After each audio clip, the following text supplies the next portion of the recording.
chicos, les habla el profesor Jan Sarguamani del curso de Física del Centro Pre San Marcos. En esta oportunidad vamos a desarrollar la semana número 5 del ciclo virtual ordinario 2018-2. Comencemos, chicos. Listo, chicos, comencemos con la semana número 5 correspondiente al tema de dinámica. A ver. Semana 5. En esta semana número 5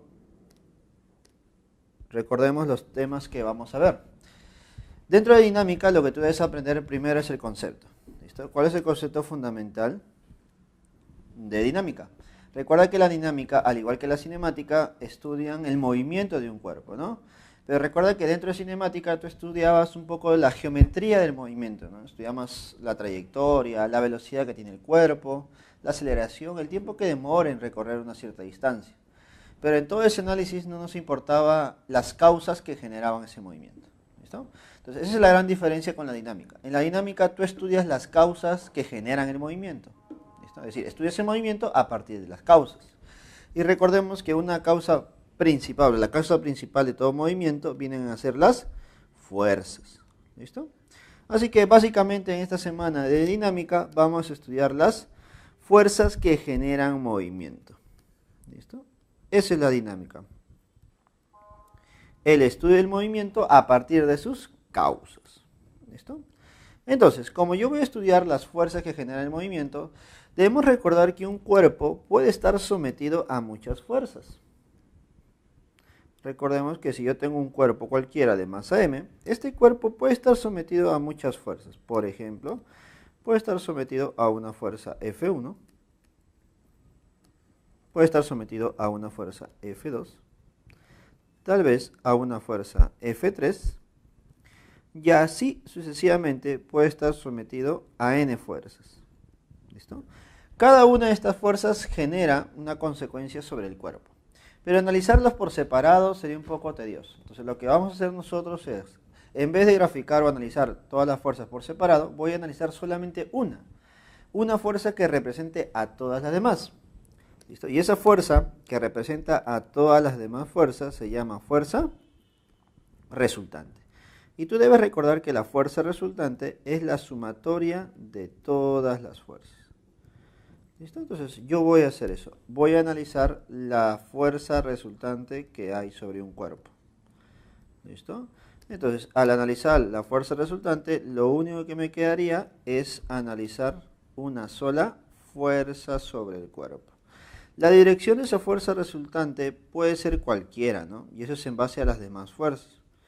Pero recordemos que calcular una fuerza resultante no es complicado, ¿no? Lo vamos a trabajar como si fueran vectores, ¿no? Como si fuera un vector resultante nada más. ¿Listo? Y eso ya lo hemos visto antes. Ahora, en base al valor de esa fuerza resultante, nosotros vamos a generar algunas leyes, conocidas como las leyes de Newton. ¿Listo? Así que ponemos por aquí. Se van a generar las famosas leyes de Newton. ¿Listo? Generando en primer lugar nuestra primera ley de Newton, conocida como ley de la inercia. Primera ley de Newton. Recordemos que la primera ley de Newton también es conocida como ley de la inercia. Esto vamos a poner por aquí. Conocido también como ley de inercia. Listo. A ver, ¿qué nos dice la primera ley de Newton? La primera ley de Newton se va a cumplir cuando el valor de la fuerza resultante, es igual a 0. Si la fuerza resultante a la cual está sometido el cuerpo es 0, entonces lo primero que tú puedes plantear es lo siguiente. Entonces, podemos decir que las fuerzas que se dirigen hacia arriba deben ser iguales a las fuerzas que se dirigen hacia abajo. Es decir, hay una compensación de fuerzas, ¿no? Y además, las fuerzas que van a la derecha deben ser iguales a las fuerzas que van hacia la izquierda. También se debe compensar en el eje horizontal. De tal manera que si se cumple eso, entonces la fuerza resultante es 0. ¿Listo? no solamente podemos plantear eso, ¿no? También podemos decir lo siguiente, ¿no? Si la fuerza resultante sobre el cuerpo es 0, entonces hay dos posibles estados para el cuerpo. Hay dos posibles estados para el cuerpo. Vamos a ver cuáles son. Se puede generar el caso 1 o este caso número 2. ¿Listo? Recuerda, no ocurren los dos al mismo tiempo. Puede ocurrir uno o puede ocurrir el 2. A ver, si la fuerza resultante es 0, es posible,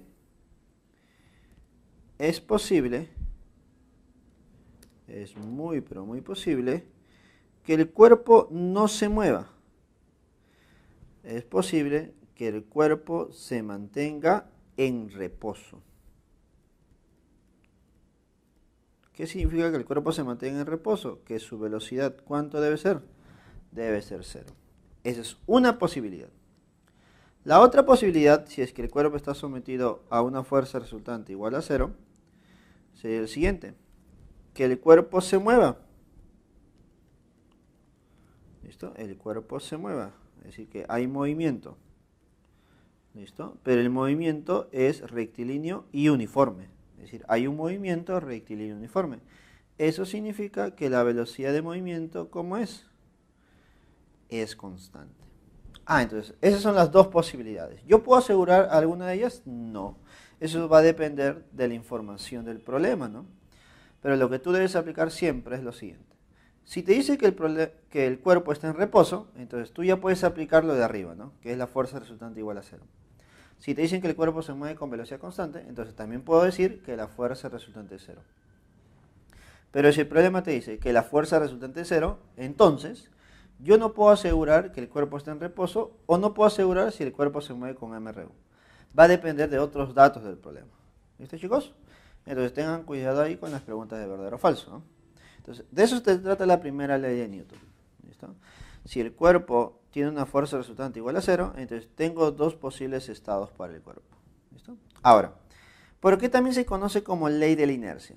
¿Qué cosa es la inercia? La inercia es la oposición que genera el cuerpo a ser movido o a cambiar su estado natural. Por ejemplo, ¿no? Imaginemos, si un cuerpo está en reposo, y tú tratas de moverlo, el cuerpo, por su propia masa que tiene, va a oponer a cambiar su estado de movimiento. Es decir, va a oponerse a cambiar ese estado que tiene. ¿Listo? Es decir, que el cuerpo va a tratar siempre de estar en reposo. ¿Listo? Pero si tú sometes mucha fuerza, es posible que logres cambiar su estado. ¿Listo? Pero el cuerpo mismo se opone a cambiar ese estado. ¿Listo? O por ejemplo, ¿no? Si el cuerpo está moviéndose con una cierta velocidad y tú tratas de pararlo. ¿Listo? Si tú tratas de pararlo, es posible que al inicio, en ese intento, el cuerpo no se detenga. ¿Por qué? Porque el cuerpo trata de mantener ese estado en movimiento. ¿Listo? Por eso existe una oposición, ¿no? Esa oposición se llama inercia. Y obviamente los cuerpos que presentan mayor inercia o mayor oposición son los cuerpos que presentan mayor masa. Si un cuerpo tiene mucha masa, entonces es más complicado moverlo, ¿cierto? O detenerlos también. ¿Listo, chicos? Así que la inercia está relacionada con la masa también.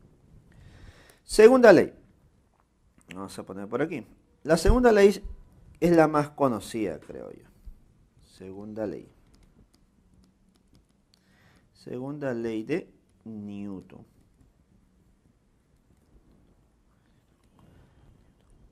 La segunda ley de Newton también es conocida como ley de las masas.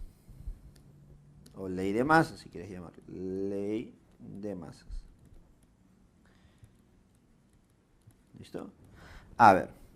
En la primera tú analizaste cuando la fuerza resultante es igual a 0. Acá en la segunda voy a analizar todo lo contrario. ¿No? Cuando esa fuerza resultante que actúa sobre el cuerpo, es diferente de 0. Es decir, ya hay valor de fuerza resultante. Si existe una fuerza resultante diferente de 0, entonces se va a cumplir que el cuerpo adquiere una aceleración. El cuerpo empieza a acelerar. Y lo más interesante es que la aceleración tiene la misma dirección que la fuerza resultante. Es decir, si la fuerza resultante es a la derecha, la aceleración también es a la derecha. Si la fuerza resultante es hacia la izquierda, la aceleración también es hacia la izquierda. ¿Listo? Eso es en base a la dirección, ¿no? Pero ¿qué más se va a cumplir?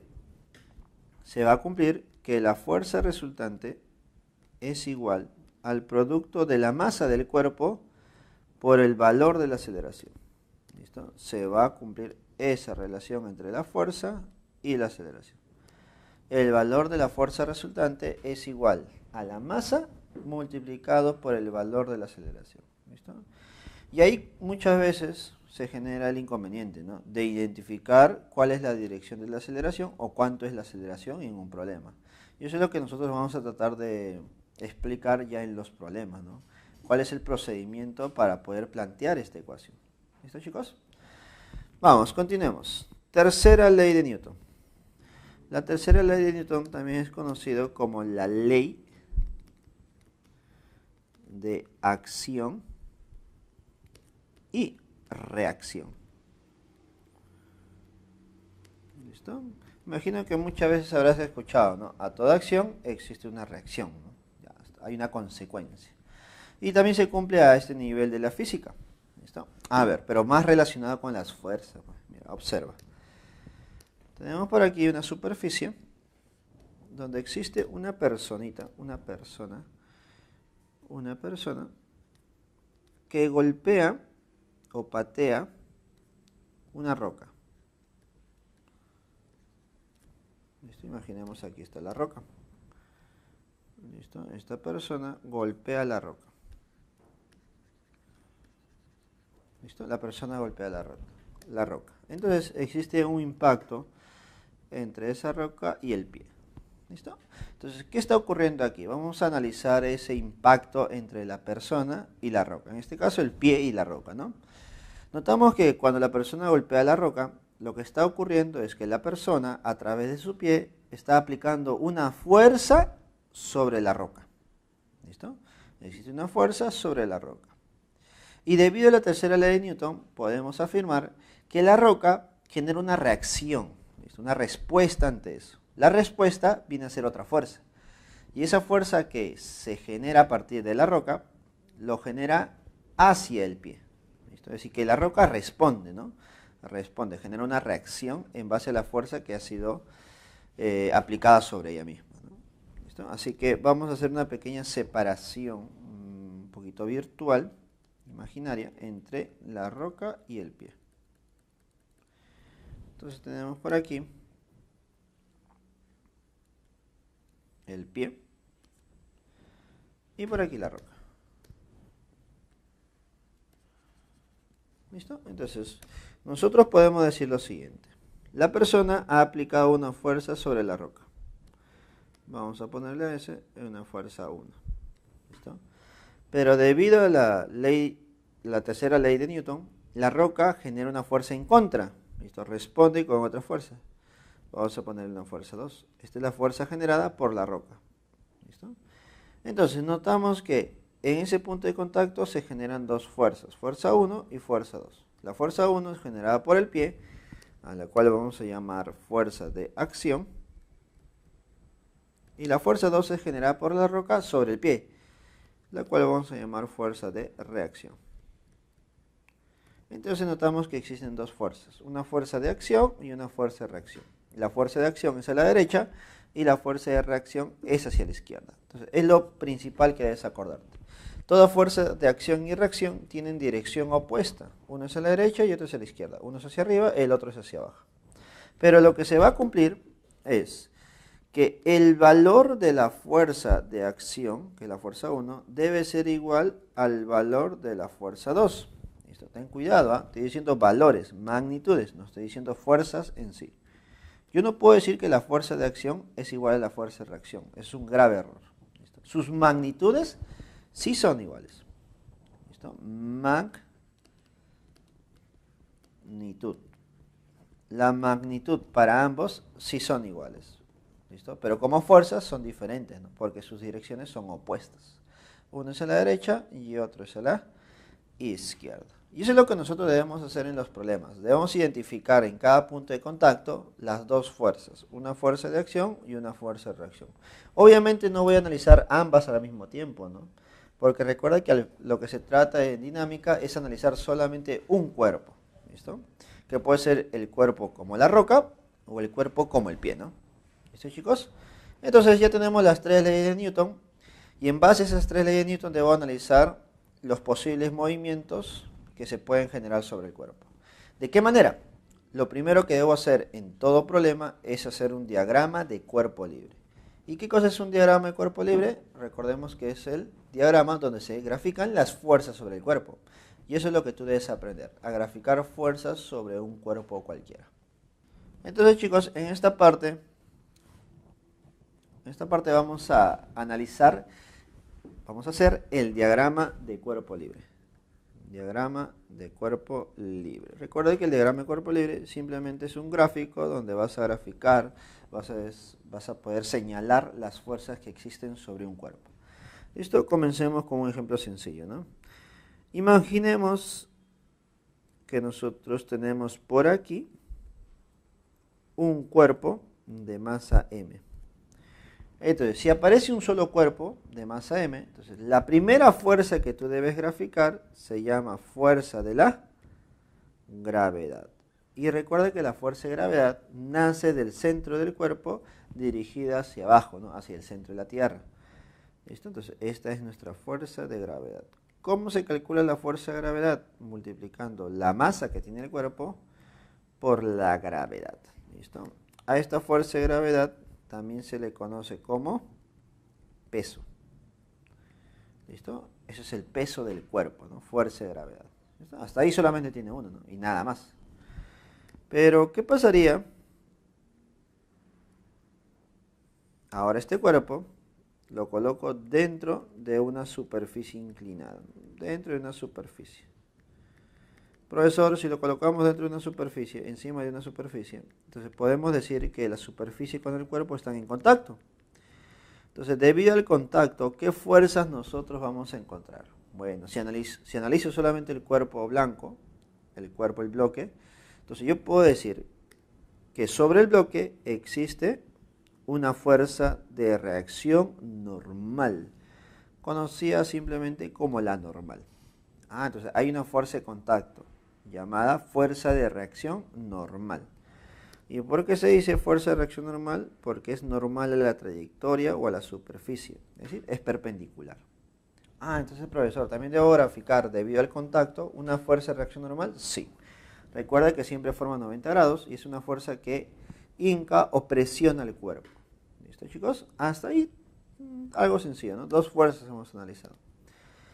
Pero, ¿qué pasaría si colocamos una superficie más por aquí y desde esa superficie sale una cuerda? Entonces ese bloque está unido a una cuerda. Entonces cuando un bloque está unido a una cuerda se genera la fuerza de tensión. Ahora, para poder graficar la fuerza de tensión, recordemos el procedimiento para graficarla. Siempre se hace un pequeño corte imaginario. Ahí está. Y desde el cuerpo que estoy analizando, que es el cuerpo blanco, hacia el corte sería nuestra fuerza de tensión. ¿Listo? Entonces, del cuerpo hacia el corte imaginario sería nuestra fuerza de tensión. Y con eso ya tenemos tres fuerzas, ¿cierto? Fuerza de gravedad, fuerza de reacción normal y la fuerza de tensión.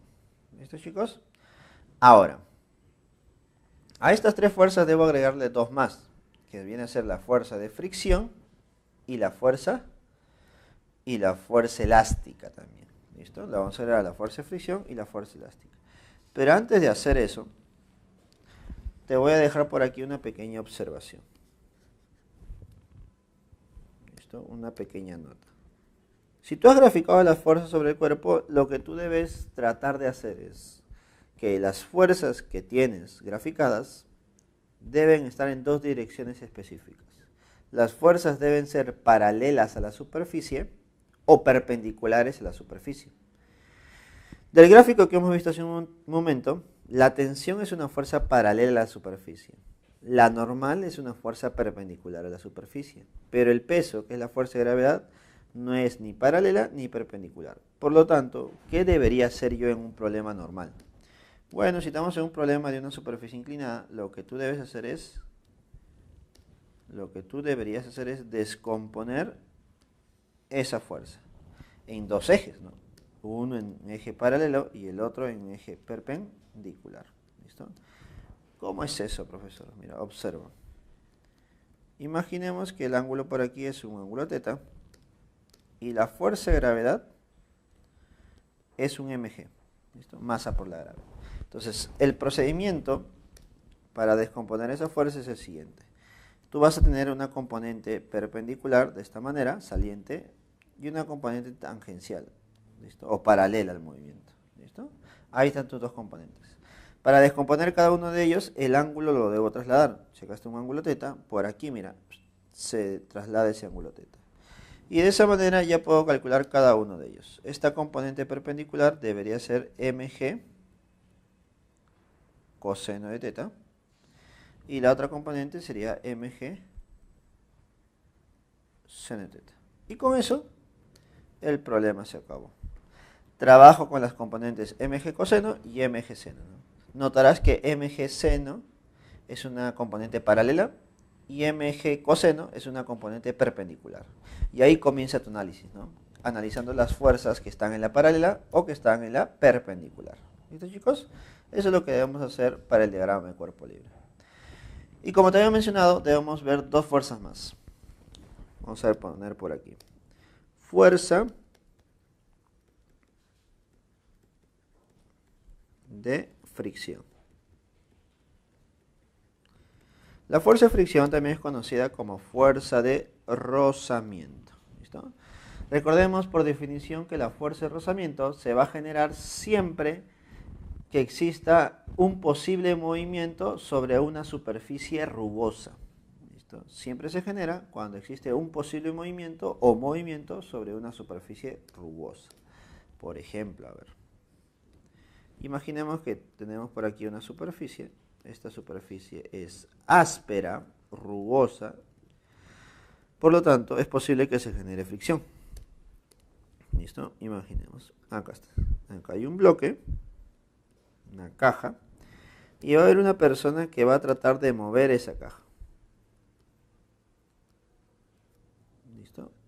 Una persona que va a tratar de moverla. Para tratar de moverla, la persona aplica una fuerza F. ¿Listo? Imaginemos. ¿Está? Pero vamos a notar que el cuerpo ya empieza a moverse debido a esa fuerza. Pero el movimiento es en una superficie rugosa.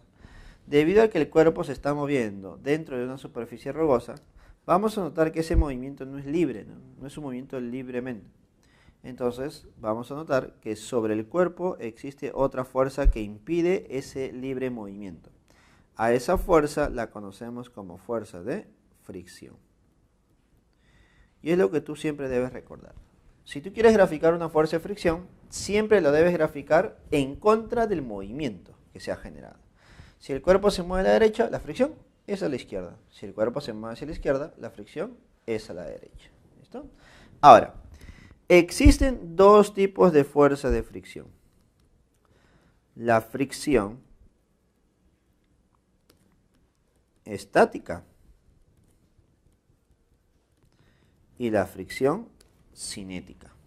Fuerza de fricción estática y fuerza de fricción cinética. Creo que lo puedes deducir, ¿no? ¿Cuándo es una fuerza de fricción estática? Cuando el cuerpo no se mueve. Pues. Cuando el cuerpo no se mueve. Por ejemplo, a ver, observa.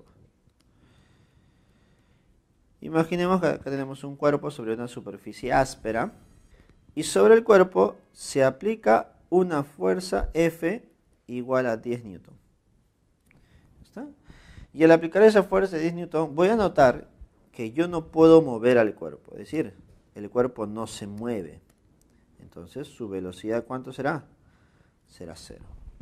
Ahora tú dirás, profesor, pero si yo estoy aplicando una fuerza de 10 a la derecha, debería moverse hacia la derecha. ¿Pero por qué no se mueve? Porque hay una fuerza que compensa a esa fuerza F. ¿Listo? Y esa fuerza es la fuerza de fricción. En este caso, fuerza de fricción estática. Para impedir que el cuerpo se mueva, esa fuerza de fricción estática también debe ser 10 newton. ¿Listo? Ya está. Ahora, pero yo quiero mover ese bloque, quiero mover ese cuerpo. Entonces, para eso deberías aplicar más fuerza, ¿no? Entonces, la fuerza que ahora voy a aplicar Ya no es 10. Ahora va a ser una fuerza de 20 newton. Pero a pesar de que yo he aplicado una fuerza mayor de 20 newton, voy a darme cuenta que el cuerpo no se mueve. Bueno, si el cuerpo no se mueve, podemos seguir diciendo que existe una fuerza de fricción estática. Pero ahora esa fuerza de fricción estática, ¿cuánto será? 20 newton. Profesor, no se mueve todavía. Voy a seguir intentando. Vamos a mandarnos con otra fuerza más. Ya no voy a aplicar ni 10 ni 20. Ahora voy a aplicar 30. ¿Listo? Ahora voy a aplicar una fuerza de 30. Entonces, ahora con eso esperamos que se mueva, ¿no? Pero vamos a notar que nuevamente el cuerpo no se mueve. Profesor, pero ¿ahora qué hago? Pero tranquilo. Justo en esta situación, cuando yo he aplicado una fuerza de 30, justo noto algo. Siento que el cuerpo está a punto de moverse, ¿no? Pareciera que ya está a punto de resbalarse. Entonces en esta situación notamos que el cuerpo está a punto de moverse. En algunos textos también lo conocen como movimiento inminente. ¿Listo? Movimiento inminente, o que el cuerpo está a punto de moverse, a punto de resbalarse. ¿Listo? Si el cuerpo está a punto de moverse o a punto de resbalarse, todavía no se mueve, ¿cierto? Así que si es que todavía no se mueve, existe una fuerza de fricción estática. ¿Listo? Pero la fuerza de fricción estática que se está generando no es cualquier valor. Es la fuerza estática máxima. ¿Y por qué? Porque justo ahí el cuerpo está a punto de moverse, entonces adquiere ese máximo valor. Ahora, esa fuerza estática máxima, ¿cómo se va a calcular? Se va a calcular multiplicando un coeficiente de rozamiento, llamado coeficiente estático, por la fuerza de reacción normal. Fuerza de reacción normal. ¿Listo? Entonces, de esa manera, yo encuentro el valor de la fuerza estática máxima. Date cuenta que la fuerza estática ha cambiado, ¿no? Al inicio era 10, luego 20 y luego va a tomar su máximo valor, que sería 30, ¿no? ¿Listo? Así que con los datos que te dan, puede ser que llegues a esa conclusión, ¿no? Otra manera de calcular esa fuerza estática máxima es multiplicando el coeficiente estático por la fuerza de reacción normal también. ¿Listo? Ahora, ya que hemos hablado de la fuerza estática, ahora nos toca hablar de la fuerza de fricción cinética. Fuerza de fricción cinética, a ver, ¿qué se va a cumplir aquí? Si en estática la fuerza de fricción impedía que el cuerpo se mueva, en la fuerza de fricción cinética el cuerpo ya está moviéndose, ¿no? El cuerpo se mueve, pero a pesar de eso, igual se genera una fuerza de fricción. ¿Listo? Esto es un poquito más directo. ¿Listo? Tomando los valores anteriores. Si yo aplico una fuerza de 30, nos habíamos dado cuenta que el cuerpo estaba a punto de moverse. Por lo tanto, para moverlo, ¿qué debo hacer? Aplicar una fuerza mayor, ¿no? Dime, si yo aplico una fuerza de 31, ¿el cuerpo se moverá? Obvio, profe. Porque con 30 está a punto de moverse. Por lo tanto, con 31 ya se empieza a mover. Entonces podemos decir lo siguiente. Con una fuerza de 31, el cuerpo ya empieza a moverse. ¿Listo? Se empieza a mover a la derecha. Pero debido a la superficie rugosa, se genera una fuerza de fricción en contra. Esa fuerza de fricción va a ser una fuerza de fricción cinética. ¿Listo? Porque el cuerpo se mueve. Esa fuerza de fricción cinética se calcula multiplicando el coeficiente de rozamiento cinético por la fuerza de reacción normal. ¿Listo? Ahora, debes recordar que esta fuerza de fricción cinética es una fuerza constante. Siempre se va a generar el mismo valor. En cambio, la fuerza de fricción estática puede tomar varios valores, pero su máximo valor se calcula con el coeficiente y la normal. ¿Listo, chicos? Entonces ya tenemos analizado la fuerza de fricción, la cinética y la estática. ¿Listo? Ahora voy a aprovechar este lugarcito para poder darte una pequeña información muy, pero muy importante, que muchas veces ha venido, pero pocas veces lo tomamos en cuenta, la importancia que tiene esto. ¿Listo? Hay problemas donde te pueden decir, ¿no? Determine la reacción sobre el cuerpo. Determine la reacción sobre el cuerpo. Y algunos se equivocan comparando la reacción con la normal. Y está mal eso. La reacción no es la normal, chicos. La reacción es un conjunto de fuerzas. ¿Listo? A ver, ¿a qué me refiero? Entonces, chicos, aquí tengo una superficie donde voy a tener un bloque. ¿Listo? Un bloque. Vamos a considerar que esa superficie es rugosa. ¿Listo? Superficie rugosa. Una superficie áspera. Con pequeñas imperfecciones, ¿no? Áspera. Ahí está. Y el cuerpo empieza a moverse. El cuerpo se mueve, ya está. El cuerpo se mueve a la derecha. ¿Listo? Si nosotros graficamos la fuerza, tendréis que graficar la fuerza de gravedad, ¿cierto? Que siempre está presente. ¿Listo? Pero voy a graficar las fuerzas de reacciones. La fuerza de reacción que se genera. Y la primera fuerza de reacción que se genera debido al contacto es la fuerza de reacción normal. Esto es la primera que se va a generar. Ahora, la otra fuerza de reacción que se genera es debido a la fricción, ¿no? Debido a las rugosidades que hay. ¿Listo? Entonces se genera otra fuerza, llamada fuerza de fricción. Ah, profesor, entonces hay dos fuerzas, la fuerza de fricción y la fuerza de reacción normal. Ambas son reacciones, una por el contacto y otra por el movimiento o posible movimiento sobre esa superficie. ¿Listo? Estas dos generan ¿qué cosa? Estas dos generan la famosa reacción sobre el cuerpo. ¿Listo? Las dos generan la reacción sobre el cuerpo. Entonces podemos decir que la reacción o la fuerza de reacción sobre el cuerpo es igual a la raíz de la normal al cuadrado más la fricción al cuadrado. ¿Listo? Eso es lo que se va a cumplir. Ya está. Entonces siempre que en un problema te pidan calcule la reacción, te están pidiendo todo esto. Pero solamente se genera a partir de dos valores cuando la superficie es rugosa, pues, ¿no? Porque cuando hay rugosidades hay fricción. Profesor, y si no hubiera rugosidades, bueno, la fricción es cero. Ah, entonces si la fricción es cero, entonces tu reacción, ¿quién sería? La normal, pues, ¿no? Que sería la única. ¿Listo? Ahí sería otro caso. ¿Listo, chicos? Por lo tanto, no te olvides esto, por favor. Es muy importante. Recuerda. Entonces, con esto ya hemos hablado de una fuerza más, ¿no? Que viene a ser la fuerza de fricción. Entonces, ya tenemos en mente varias fuercitas. Fuerza de tensión, que es debido a una cuerda.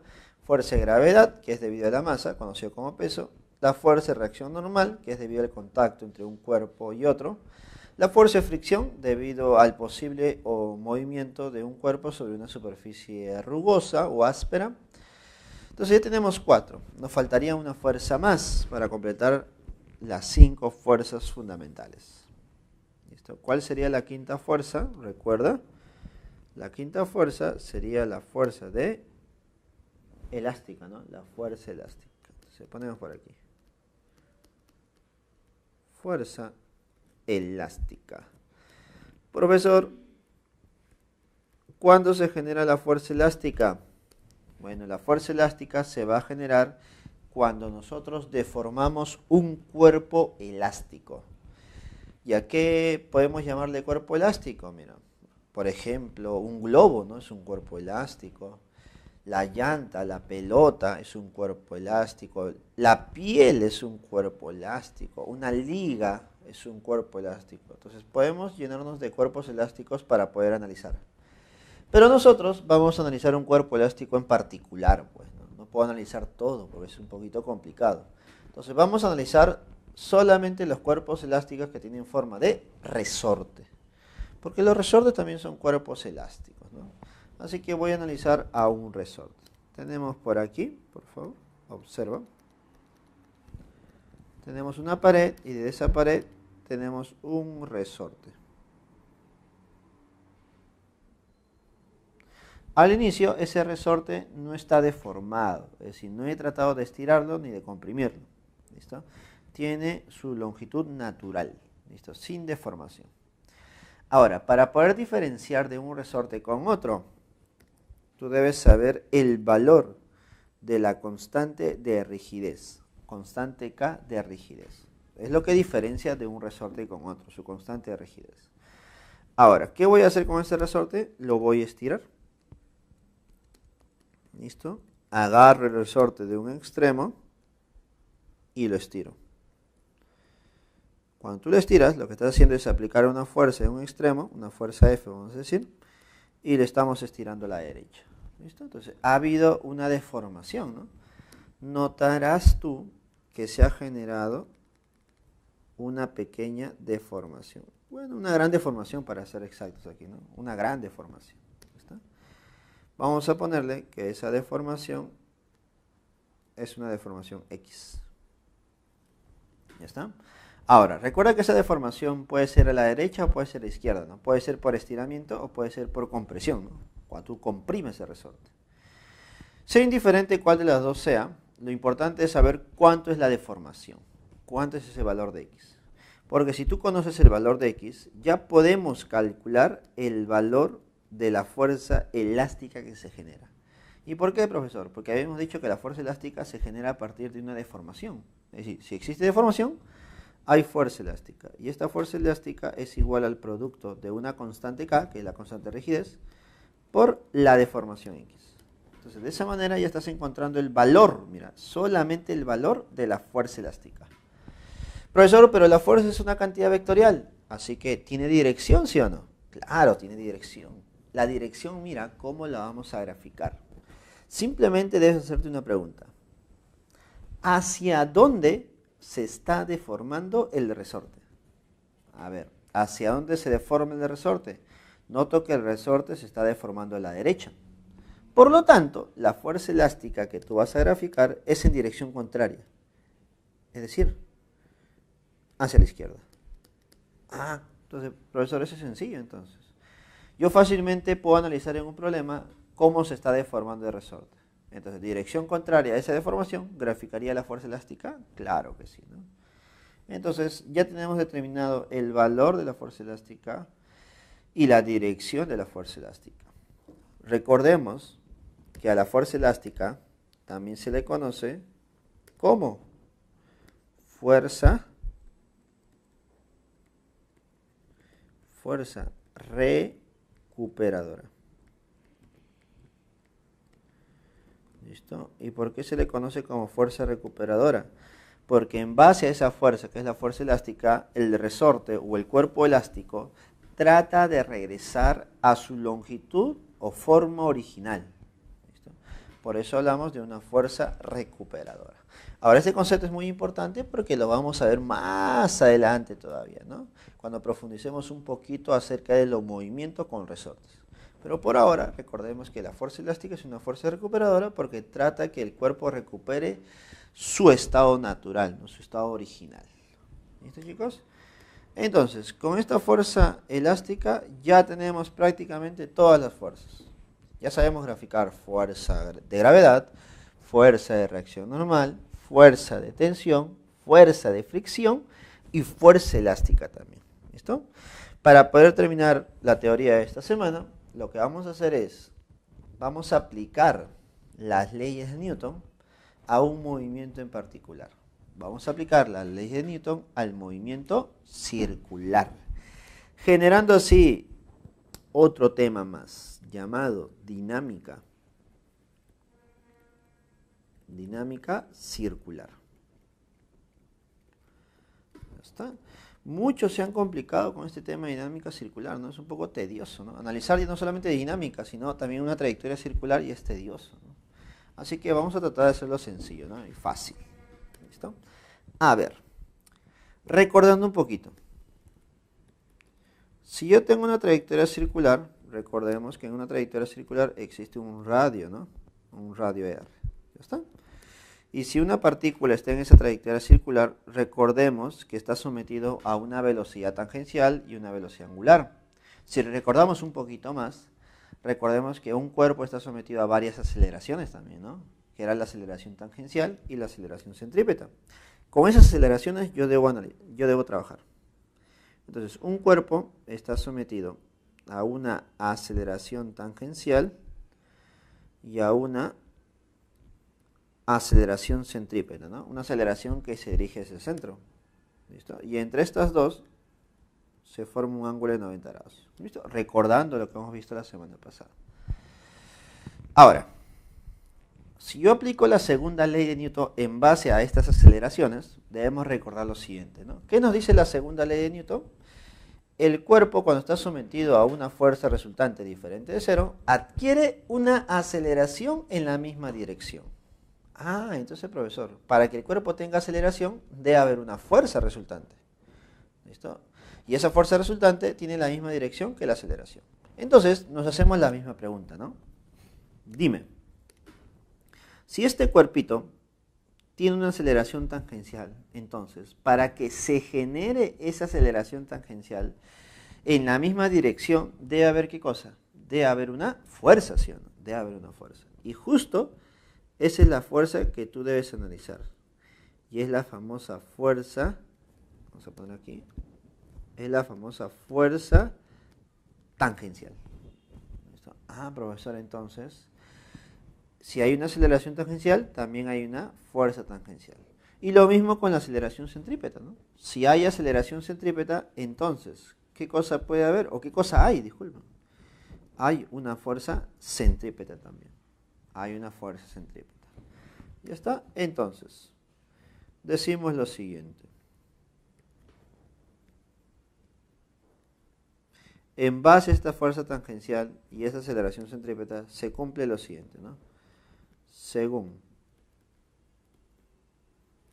la segunda ley de Newton, obviamente, se cumple que la fuerza tangencial es igual a la masa que tiene el cuerpo por la aceleración tangencial. ¿Listo? Entonces, estoy aplicando la segunda ley de Newton a un movimiento circular, ¿no? A un movimiento circular. ¿Listo? Ahora, algo más que debas recordar. La aceleración tangencial es igual a aceleración angular del movimiento circular por el radio de giro. ¿Listo? Eso también puedo recordar, ¿no? Eso puedo recordar de las semanas pasadas. ¿Listo? Esto es para recordar. ¿Listo? Recuerda. ¿Listo? Es decir, que en el eje tangencial estoy aplicando la segunda ley de Newton, ¿no? Segunda ley de Newton. ¿Listo? Ahora, en el eje radial, en el eje centrípeta, también voy a aplicar las mismas ecuaciones. ¿Listo? Ponemos por aquí. Según la segunda ley, ¿qué se va a cumplir? Que la fuerza resultante en el eje radial, que es la fuerza centrípeta, es igual a la masa por la aceleración centrípeta. ¿Listo? Entonces voy a aplicar la segunda ley de Newton al eje radial. Ahora, también podemos recordar lo siguiente, ¿no? La aceleración centrípeta es igual a la velocidad tangencial al cuadrado sobre el radio de giro. Y también debes recordar que esto es igual a omega cuadrado por el radio de giro. ¿Listo? Esto ya lo hemos visto semana anterior, ¿no? La semana anterior hemos visto esta relación. Pero lo ponemos por aquí para que recuerdes. Recuerda. ¿Listo? Algunos se complican con lo siguiente, ¿no? Uno dice, profesor, ¿y cómo yo calculo la fuerza centrípeta, ¿no? Porque ya sé que es aceleración por masa, pero ¿qué pasaría si me dan un conjunto de fuerzas sobre un cuerpo? ¿Cómo se calcula la fuerza centrípeta? Bueno, lo que tú tienes que hacer es, en un problema de movimiento circular o de dinámica circular, debes graficar todas las fuerzas. Y las fuerzas deben ser tangentes y radiales.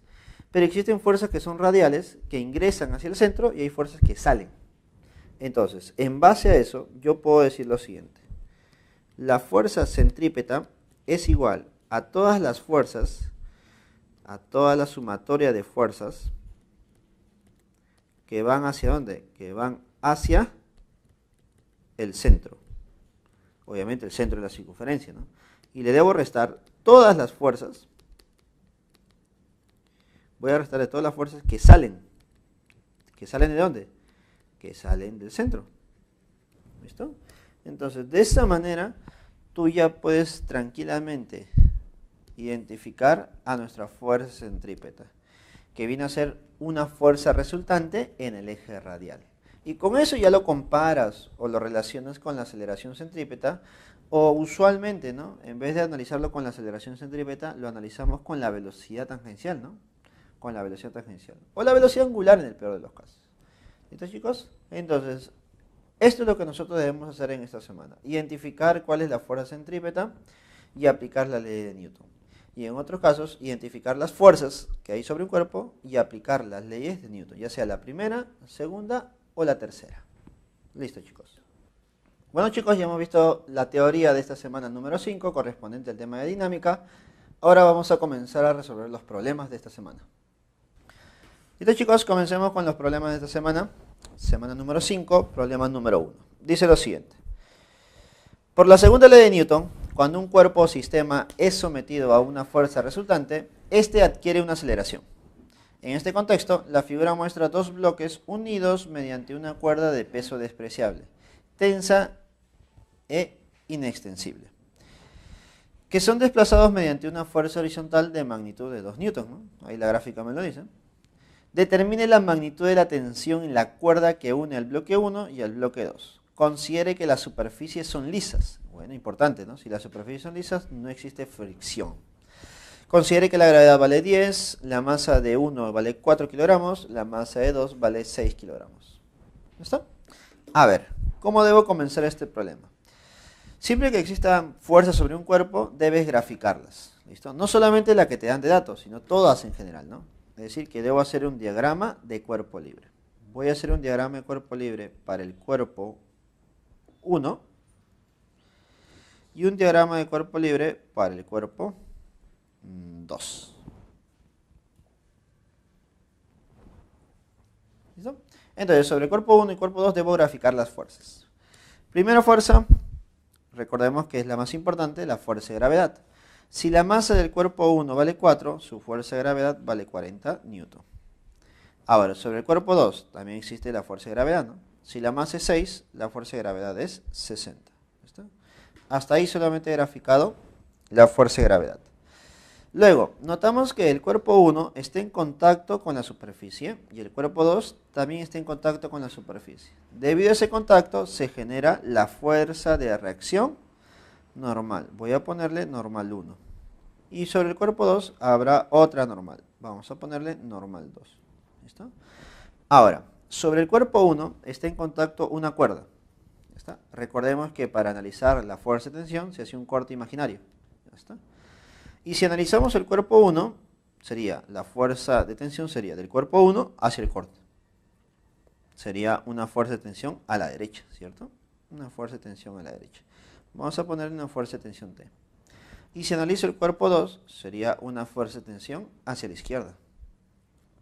Fuerza de tensión T. Pongo el mismo valor de tensión porque se trata de la misma cuerda. No te olvides, ¿eh? Si se trata de la misma cuerda, será la misma tensión. Ahora, hasta ahí ya estoy acabando, ¿no? Me falta una fuerza más. Sobre el cuerpo 2, me dicen que se está aplicando una fuerza de 2. Hay una fuerza de 2 newton a la derecha. Pero esta fuerza solamente actúa sobre el cuerpo 2. Tengan cuidado, ¿eh? Esta fuerza 2 solamente actúa sobre el cuerpo 2. ¿Listo? Ahora, una vez que hayas identificado las fuerzas, entonces ya podemos también graficar la aceleración sobre cada una de ellas. ¿Listo? A ver, profesor, sobre el cuerpo 2 yo noto que hay una fuerza aplicada a la derecha y una fuerza aplicada hacia la izquierda. Pero me dicen que el sistema se mueve a la derecha, por lo tanto yo puedo decir también que la aceleración del cuerpo 2 es a la derecha. El cuerpo 2 empieza a acelerar a la derecha. Y lo jala, y empieza a jalar al cuerpo 1. Por lo tanto, sobre el cuerpo 1 también hay una aceleración que va a la derecha. Esas dos aceleraciones son iguales, no te olvides, ¿eh? Esas dos aceleraciones son iguales, porque se mueven en conjunto, ¿no? ¿Listo? Ahora, teniendo ya graficadas las fuerzas y la aceleración, vamos a aplicar la segunda ley de Newton. ¿Listo? Entonces ponemos por aquí. Aplicando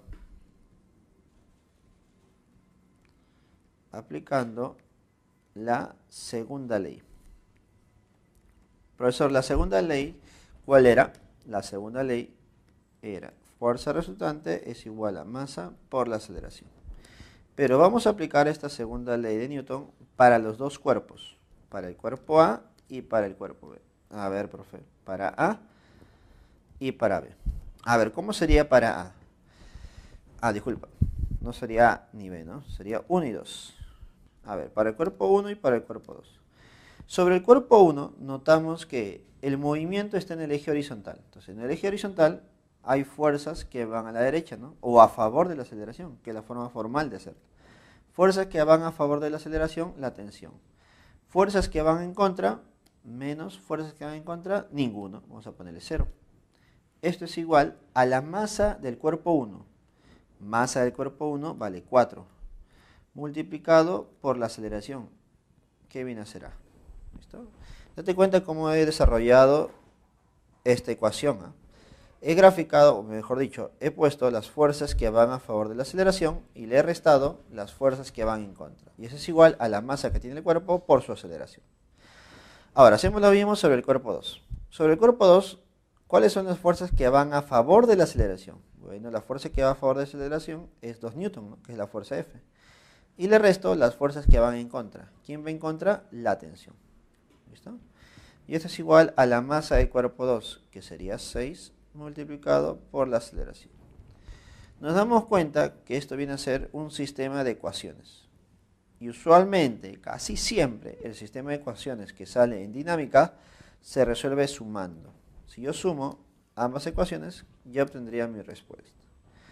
Entonces, notamos que al sumar esas dos ecuaciones, tensión y tensión se va, me quedaría 2 menos 0, que sería 2, igual a 4a más 6a, que sería 10a.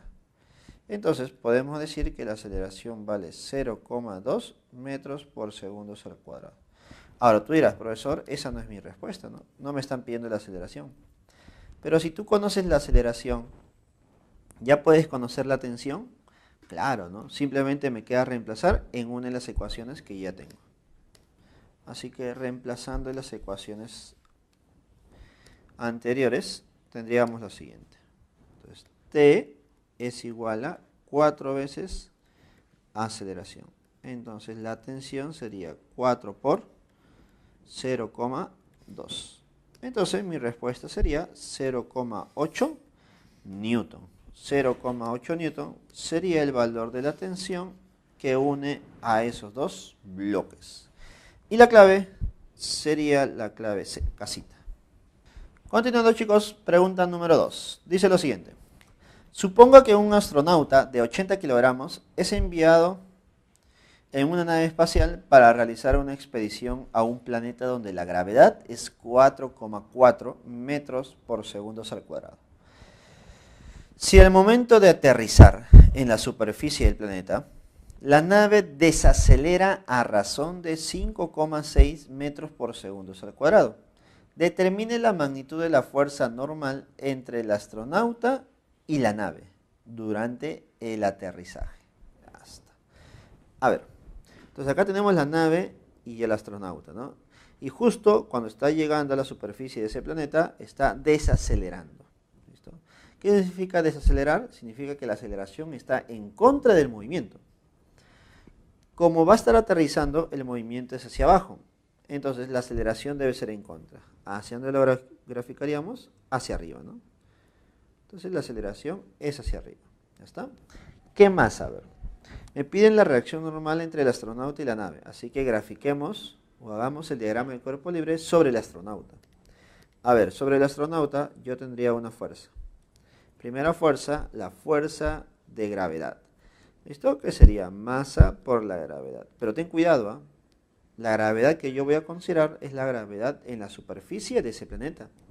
¿Y cuánto vale esa gravedad? 4,4. No sería 10, ¿no? 10 es en la Tierra. Aquí en este planeta vale 4,4. Ya está. Ahora, debido al contacto entre el astronauta y la superficie de la nave, existe una fuerza de reacción normal. ¿Listo? Vamos a ponerle un N. Ya está. Ahora, alguno puede decir, profesor, esos dos son iguales. Grave error. Solamente estos dos valores son iguales si es que en ese eje vertical no hay movimiento. Pero el problema me dice que está desacelerando. Entonces, hay movimiento aquí. ¿Listo? Entonces, si hay movimiento, la ley que debemos aplicar es la segunda. La segunda ley de Newton. En base a la segunda ley de Newton, recordar. Fuerza resultante es igual a masa por la aceleración. ¿Listo? Entonces, calculemos la fuerza resultante. La fuerza resultante son fuerzas que van a favor de la aceleración. Dime, ¿quién va a favor de la aceleración? Bueno, en este problema la normal. y le debo restar todas las fuerzas que van en contra. Bueno, en este caso sería solamente el peso, ¿no? La fuerza de gravedad. Y esto es igual a la masa por la aceleración. Entonces notamos que la fuerza de reacción normal es igual a masa por la aceleración más la gravedad. ¿Listo? Entonces, una manera práctica de encontrar la reacción normal cuando un cuerpo está cayendo o desacelerando sería la que estamos mencionando aquí, ¿no? Ya tú mismo podrías hacer un caso diferente, ¿no? ¿Qué pasaría si el cuerpo empieza a subir o a acelerar, ¿no? Esto tú mismo encuentras la respuesta. Ahora, lo que vamos a hacer nosotros es reemplazar, porque me pide la normal. La normal es igual a la masa. Bueno, la masa es 80. La aceleración del cuerpo es 5,6 más la gravedad en la superficie de ese planeta, que sería 4,4. A ver, operando un poquito sería 80 por 5,6 más 4,4, sería 10, ¿no? Bueno, sería 10. Entonces, la normal, al ojo nada más, sería 800 newton. Entonces, la fuerza de reacción normal para el problema número 2 sería 800 newton. Y la clave sería la D. ¿Listo? La clave sería la D. Continuamos con la pregunta número 3, que es una pregunta de verdadero o falso. A ver, dice lo siguiente. En relación a las fuerzas y a la segunda ley de Newton, indique la verdad o falsedad de las siguientes proposiciones. 1. La aceleración sobre un cuerpo puede tener dirección contraria a la fuerza resultante. A ver, puede tener dirección contraria a la fuerza resultante. A ver, ¿será verdadero o será falso? 2. La fuerza de rozamiento estático en general tiene dirección contraria a la velocidad. ¿Tiene dirección contraria a la velocidad? A ver. 3. Cuando un cuerpo describe una trayectoria circular, existe siempre una fuerza centrípeta. Existe siempre una fuerza centrípeta. ¿Ya está? A ver, vamos por partes. Proposición 1. La aceleración sobre un cuerpo puede tener dirección contraria a la resultante. Eso es falso. ¿Listo? ¿Puede tener? No, nunca, jamás. Jamás la aceleración es contraria a la fuerza resultante. En base a la segunda ley de Newton, ¿qué debemos recordar? Debemos recordar que si la fuerza resultante es a la derecha, ¿cómo debe ser la aceleración? En la misma dirección. ¿Listo? Siempre la fuerza resultante y la aceleración tienen la misma dirección. Y eso nos lo menciona la segunda ley de Newton. Por lo tanto, la primera proposición es falsa. ¿Puede? No, jamás. Jamás podrá tener una dirección contraria. Proposición número 2. La fuerza de rozamiento estático en general tiene dirección contraria a la velocidad. A ver, si yo tengo una superficie rugosa, ¿listo?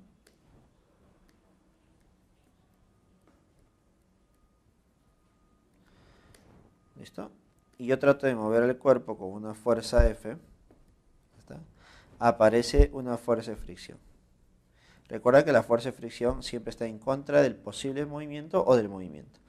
Como me hablan de una fuerza de rozamiento estático, entonces, ¿qué significa eso? Que el cuerpo no se mueve. El cuerpo no se mueve, el cuerpo está en reposo. Si el cuerpo está en reposo, entonces no tiene velocidad. Y si no tiene velocidad, yo no puedo hablar de una dirección de movimiento, ¿no?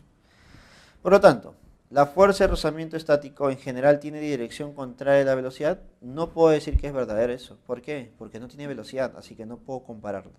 Como no puedo compararlo, no puedo asegurar esa proposición 2, entonces la proposición 2 debe ser falsa. Claro, porque el cuerpo no se mueve, no tiene dirección, no tiene movimiento. Así que no pueden ser contrarias ni en la misma dirección, jamás. Entonces, segunda proposición también es falsa. ¿Listo? Vamos con la tercera proposición. Cuando un cuerpo describe una trayectoria circular, a ver, una trayectoria circular. ¿Listo? Trayectoria circular. Ya está. Existe siempre una fuerza centrípeta. Ya, a ver. Esto está interesante. A ver, analicemos. Sobre un cuerpo hay dos posibles aceleraciones. Aceleración tangencial y aceleración centrípeta. Si existe la aceleración tangencial, existe la fuerza tangencial. Si existe la aceleración centrípeta, entonces obligatoriamente también hay fuerza centrípeta. ¿Está? Pero debemos recordar algo. Cuando existe la aceleración tangencial, podemos decir que existe un movimiento circular uniformemente variado. ¿Por qué? Porque también existe una aceleración angular constante. Pero si estoy en un MCU, el alfa, ¿cuánto es? Es 0.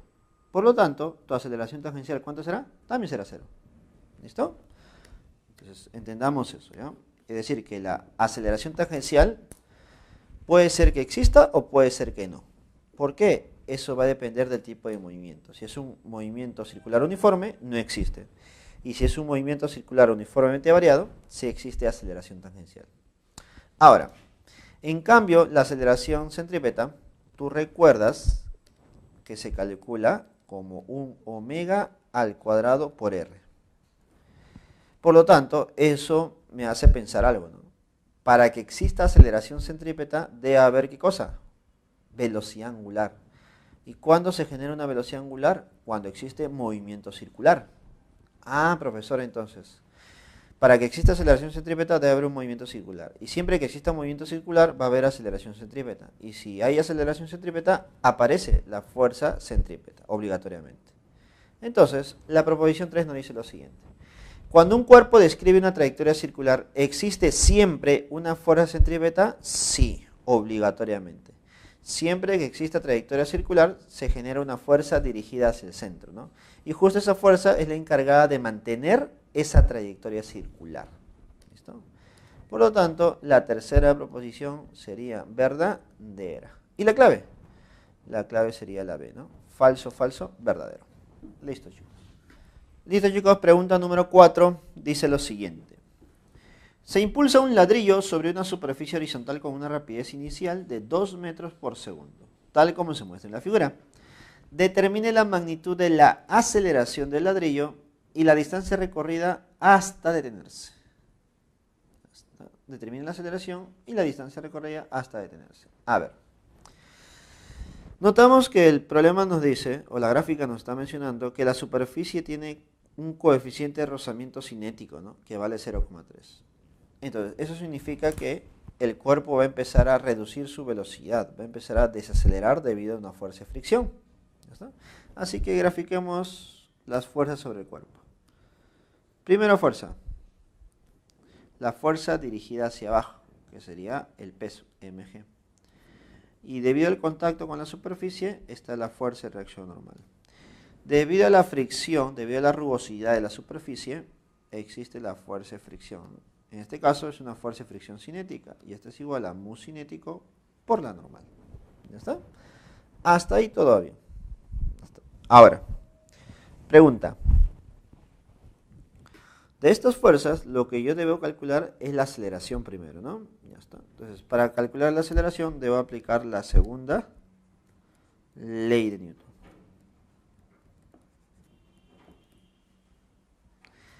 Según la segunda ley de Newton, la fuerza resultante es igual a masa por la aceleración. ¿Listo? Ya está. Ahora, yo te pregunto, ¿esa aceleración estará a favor del movimiento o estará en contra? Bueno, notamos claramente que la única fuerza que aparece en el eje del movimiento es la fuerza de fricción. Por lo tanto, sería una aceleración en contra, ¿no? ¿Listo? Entonces, a ver, fuerza resultante. Fuerzas que van a favor de la aceleración. Bueno, la única fuerza de fricción cinética. ¿Habrá alguna que va en contra? Ninguna. Esto es igual a la masa por la aceleración. Ya está. Ahora, recuerda que la fuerza de fricción es igual a mu cinético por la normal. Entonces, esto es igual a masa por la aceleración. Ahora dime, la fuerza de reacción normal, me imagino te habrás dado cuenta que debe ser igual al peso. Profesor, ¿y por qué deben ser iguales? Porque recordemos que en ese eje vertical, en el eje vertical de aquí, este eje vertical, no existe movimiento. Y si no existe movimiento, fuerzas que van hacia arriba deben ser iguales a fuerzas que van hacia abajo. ¿Sí o no? Por lo tanto, la que va hacia arriba es la normal, la que va hacia abajo es el peso. Esos dos son iguales. Por lo tanto, la normal es igual a mg. Y esto es igual a masa por la aceleración. Por eso notamos que la masa no era necesaria en este problema. Y de esta igualdad yo puedo decir que nuestra aceleración del cuerpo es mu cinético por la gravedad. ¿Listo? Reemplazando los valores. ¿Cuánto vale mu cinético? 0,3. Y la gravedad vale 10. Por lo tanto, mi aceleración al ojo sería 3 metros por segundo al cuadrado. Entonces, ya tendría mi primera respuesta. ¿No? Y con eso podríamos marcar alguna de ellas, ¿no? Bueno, podría ser la A y podría ser la D, ¿no? ¿Listo? ¿Y cómo descartamos? Calculando el segundo valor, ¿no? Me piden la distancia recorrida hasta detenerse. A ver, analicemos el movimiento. Desde que tiene una rapidez de 2 hasta que el cuerpo se detenga. ¿Listo? Dime. Al inicio tiene una rapidez de 2. Al final sería 0. ¿Está? Y en ese tramo el cuerpo debe recorrer una cierta distancia d. Y con una aceleración en contra, ¿no? La aceleración es en contra. ¿Y esa aceleración cuánto vale? 3. 3 metros por segundo al cuadrado. Ya está. Entonces, debo calcular la distancia en función de la velocidad inicial, la velocidad final y la aceleración. La ecuación que podemos usar el día de hoy sería la siguiente, ¿no? B cuadrado es igual a velocidad inicial al cuadrado más menos 2 veces la aceleración por la distancia d. Creo que esa es la que podemos usar. La final es 0, 0 al cuadrado. La inicial es 2, 2 al cuadrado. Más o menos. Recuerda que se usa más cuando acelera y se usa menos cuando desacelera. Bueno, en esta oportunidad será menos, ¿no? Menos 2 veces la aceleración, que vale 3, por la distancia d. Ya está. Entonces, operando un poquito, sería 2 por 3, 6, ¿no? 6d al otro lado es igual a 4. Entonces d es igual a 4 sobre 6, que sería 2 tercios. ¿Listo? Ahora, tu distancia de aproximadamente, creo que sería 0,67 metros, ¿no? Un valor aproximado nada más, ¿no? Por lo tanto, la pregunta número 4 tiene una clave de A, ¿no? Avión. La clave sería avión. Listo, chicos. Pregunta número 5. Dice lo siguiente. Los materiales que se pueden estirar o comprimir tienen buenas propiedades elásticas. Un bloque de masa de 2 kilogramos se encuentra suspendido del techo de un ascensor mediante un resorte, tal como se muestra en la figura. Si el ascensor desciende aumentando su rapidez con aceleración de magnitud de 2, determine la constante elástica del resorte si está estirado 10 centímetros. Ya está. Entonces te dice que el ascensor está descendiendo y está aumentando su rapidez. ¿Qué significa que aumente su rapidez? Significa que está acelerando, ¿cierto? Está acelerando. Ya está. A ver, lo que vamos a hacer nosotros es analizar al bloque. ¿Qué fuerzas hay sobre el bloque? Hagamos el diagrama de cuerpo libre sobre el bloque. Primera fuerza, fuerza de gravedad. Si la masa es de 2 kilogramos, la fuerza de gravedad es de 20 newton. ¿Está? Hacia abajo. Ahora, notarás que ese bloque no está en contacto con ninguna superficie. Entonces no hay fuerza de reacción normal. Ahora, lo que notas es que el cuerpo está unido a un resorte. Por lo tanto, si está unido a un resorte, existe una fuerza elástica, ¿no? Ahora tú te preguntarás, ¿no? Profesor, ¿y la fuerza elástica hacia dónde lo grafico, no? ¿Hacia arriba o hacia abajo? A ver, ¿qué pasa con ese resorte? Al colocar ese bloque, el resorte, ¿hacia dónde se estira? Bueno, se estará estirando hacia abajo, ¿cierto? Por lo tanto, la fuerza elástica es en dirección contraria. ¿Hacia dónde sería? Hacia arriba. Recordar que esa fuerza elástica es igual a un K por X. ¿Listo? Alguno dirá, profesor, entonces estas dos fuerzas deberían ser iguales. No necesariamente. ¿Cuándo son iguales? Cuando el cuerpo no se mueve. Cuando está en reposo o estático o en equilibrio. En esta oportunidad no ocurre eso, ¿no? Porque te dicen que todo se está moviendo con una aceleración hacia abajo, ¿no? Con una aceleración hacia abajo. ¿Listo? Porque el cuerpo está acelerando. Entonces la aceleración es en la misma dirección que el movimiento. ¿Ya está? Entonces, en base a esa aceleración y a las fuerzas, voy a aplicar la segunda ley de Newton. A ver, segunda ley. Recordemos que la segunda ley nos dice que la fuerza resultante es igual a masa por la aceleración. La fuerza resultante es todas las fuerzas que van en la dirección de la aceleración, que en este caso sería 20 nada más, y le resto todas las fuerzas que van en contra, que sería un K por X. Este es igual a la masa del cuerpo. ¿Cuánto es la masa del cuerpo? 2. Por la aceleración del cuerpo, que también es 2. ¿Ya está? Entonces, despejando el K por X que sería la fuerza elástica, sería 16. ¿Listo? Hasta ahí solamente tengo la fuerza elástica, ¿no? Que es K por X. Ahora, de aquí debo despejar la constante K, porque el X vale 10 centímetros. ¿Listo? Pero ten cuidado, ¿eh? Si te dicen que es 10 centímetros, notas que en tus claves debe estar en metros, ¿no? Newton por metro. Entonces, debo transformar 10 centímetros a metros. ¿Cómo transformo centímetros a metros? Dividiendo entre 100. Divido entre 100 y ya lo pasé a metros. Entonces, K por 10 entre 100 es igual a 16. Notarás que simplifico un cerito y me quedaría que la constante de rigidez K, ¿cuánto sería, chicos? Sería 160.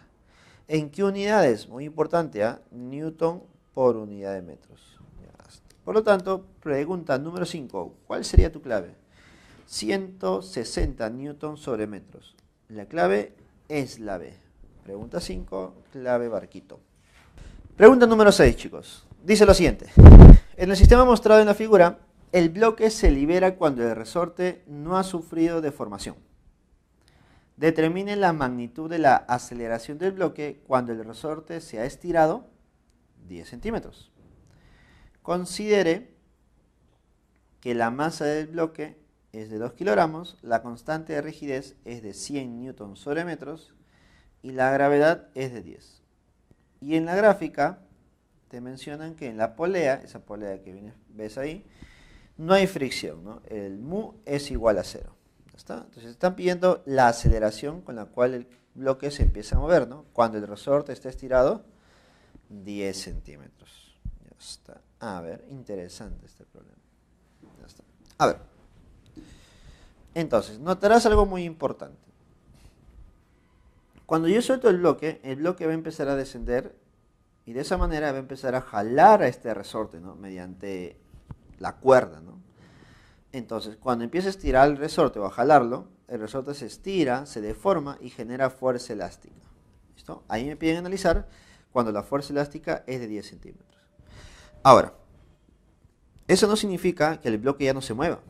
Solamente me están pidiendo que analice justo en ese instante. Porque es posible que el resorte todavía se siga estirando, ¿no? Hasta 15, 20 o 25, no lo sé. Pero justo en ese instante, el bloque todavía se está moviendo. ¿Listo? Entonces, si el bloque se está moviendo, entonces podemos decir que el bloque se está moviendo hacia abajo. ¿Listo? ¿Debido a quién? A una fuerza de la gravedad. ¿Listo? Si la masa es 2, la fuerza de gravedad es 20. ¿Ya está? Entonces, el bloque empieza a aumentar su velocidad en esa dirección. Vamos a poner la aceleración es en la misma dirección. Pero notarás que existe una fuerza que impide eso, ¿no? Es una fuerza que se opone a ese cambio. Y viene a ser la fuerza generada por el resorte, ¿no?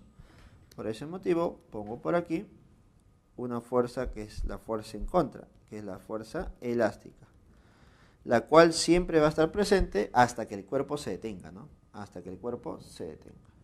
¿Listo? Ahora, notarás que hay un momento donde esta fuerza elástica empieza a aumentar su valor, y me piden analizar el valor cuando la deformación es 10 centímetros. ¿Listo? Justo ese instante es donde estoy analizando y justo en ese instante me piden la aceleración. Entonces, ya he graficado las fuerzas y la aceleración, ya puedo aplicar la segunda ley. ¿Cuál es la segunda ley? Fuerza resultante es igual a la masa por la aceleración. Recuerda que la fuerza resultante se obtiene sumando todas las fuerzas que van a favor de la aceleración. En este caso sería 20, que es el peso. Y restando todas las fuerzas que van en contra, ¿no? Que es la fuerza elástica, el K por X. Y esto es igual a la masa. Bueno, masa del bloque es 2 por la aceleración, que es la que me están pidiendo. Operando un poquito, mira, a ver, la constante K, según el problema, vale 100. La deformación es 10 centímetros. Bueno, recuerda que 10 centímetros es 10 sobre 100 en metros, ¿no? Y esto es igual a 2 veces A. ¿Listo? Simplifica el 100 y el 100, te quedaría 20 menos 10, y eso es 10, y esto es igual a 2 veces A. Por lo tanto, nuestra aceleración, ¿cuánto sería? 5 metros por segundos al cuadrado. Y esa sería mi respuesta para la pregunta número 6. Y la clave sería la A. ¿Listo? Parecido al problema del astronauta o parecido al problema del ascensor, ¿no? Muy parecido, solamente que ahora tenemos otro tipo de mecanismo, ¿no? Pregunta número 7, chicos. Para el instante que se muestra en la figura, el aire ejerce una fuerza de resistencia opuesta al movimiento, de magnitud de 16, ¿está? Sobre la esfera de una masa de 4 kilogramos. Si el dinamómetro D registra una fuerza de 40 newton, determine las magnitudes de la fuerza centrípeta y de la fuerza tangencial respectivamente. A ver, pregunta interesante. Tenemos a la esferita. Acá está la esferita. Que está sometida a varias fuerzas, ¿no? Voy a graficarla. La más importante de todas, la fuerza de gravedad. Esta fuerza de gravedad, ¿cuánto será? A ver, si sumas es 4, la fuerza de gravedad es 40 newton. ¿Está? Ahora, te dicen que hay un dinamómetro. ¿Qué hace el dinamómetro? Mide la fuerza o mide la intensidad de la fuerza que está conectada a ese dinamómetro. En este caso, el dinamómetro está conectado a una cuerda. Entonces, si el dinamómetro mide una fuerza de 40 newton, entonces la fuerza de tensión, que es la fuerza de la cuerda, también será 40 newton. ¿Ya está? Ahora, como yo estoy analizando las fuerzas sobre el bloque, sobre la esferita, entonces podemos notar que la fuerza de tensión que está dirigido hacia el centro, esa fuerza de tensión, también sería 40. ¿Sí o no? Ya está. Entonces ya estoy graficando dos. Ahora, usualmente solamente son esas dos fuerzas, ¿no? Pero en este problema me piden analizar una fuerza más. ¿Listo? Me dicen que la resistencia del aire está en contra del movimiento, ¿no? La fuerza de resistencia es opuesta al movimiento y es de magnitud 16. ¿Ya está? Como el movimiento es tangencial, entonces la fuerza también será tangente, pero opuesta a él, ¿no? ¿Listo? De esta manera. Y esta fuerza es de 16 newton. Ya está. Ahora, para determinar la fuerza centrípeta y la fuerza tangencial, lo que debo hacer es descomponer fuerzas, ¿sí o no? ¿Ya está? Voy a descomponer la fuerza de gravedad en dos. Una fuerza centrípeta, una fuerza radial y una fuerza tangente. Para poder descomponer, recordemos que necesito un ángulo. Si este ángulo es 53, entonces se traslada por aquí y acá será 53. Y con mucho cuidado, por favor. Esta componente sería 40 coseno de 53. Y esta componente será 40 por el seno de 53. Calculando sus valores. Coseno de 53, recordemos que es 3 quintos, ¿no? 3 quintos, ya está. 3 quintos por 40. ¿Cuánto será 3 quintos por 40? Sería 24. Ya está. 3 quintos por 40 sería 24. Ahora, seno de 53 sería 4 quintos por 40. ¿Cuánto sería? Sería 30 y 32. ¿Ya está? Entonces trabajo con esas componentes y ya no trabajo con 40. ¿Listo? A ver, vamos a hacer una gráfica aparte para que tú mismo te des cuenta cuáles son las fuerzas que nos están quedando. ¿Listo? A ver, ponemos aquí el cuerpo. Trayectoria circular. Está sometido a varias fuerzas. Una fuerza hacia el centro de 40, que es la fuerza de tensión. Una fuerza hacia afuera, que es la fuerza de 24, que es una componente de la gravedad. Una fuerza en contra del movimiento, ¿listo? Que es la de 16 newton. que es la fuerza del aire, y una fuerza a favor del movimiento, que es la fuerza de 32, ¿no? Que es una componente de ¿quién? Del peso, ¿no? De la fuerza de gravedad. Entonces, la fuerza tangente, ¿cómo se calcula? Sumando todas las fuerzas que van en dirección del movimiento. ¿Listo? Obviamente dirección tangente, ¿no? En la tangente hay un movimiento, hay una fuerza que va con 32 a favor y hay una fuerza de 16 que va en contra. ¿Listo? Las que están a favor sumo y las que están en contra resto. Entonces la fuerza tangente sería ¿cuánto? Sería 16 también. 16 newton. ¿Listo? Hasta ahí voy la primera fuerza, la tangencial. Ahora la fuerza centrípeta. Recordemos que la fuerza centrípeta es sumar todas las fuerzas que se dirigen hacia el centro, que en este caso sería 40 nada más. Y debo restarla todas las fuerzas que están saliendo del centro, ¿listo? Que salen hacia afuera, saliendo del centro, que sería la fuerza 24. Entonces la fuerza centrípeta sería igual a 40 menos 24, sería 16 newton también. Por lo tanto, ya tengo la fuerza centrípeta y la fuerza tangencial. Y la clave para este problema número 7 sería la clave C, casita. Listo. Listo, chicos, ya hemos desarrollado los problemas de esta semana número 5. Ahora te toca a ti desarrollar los problemas para casa. Conmigo será hasta la próxima oportunidad. Cuídense, chicos. Nos vemos.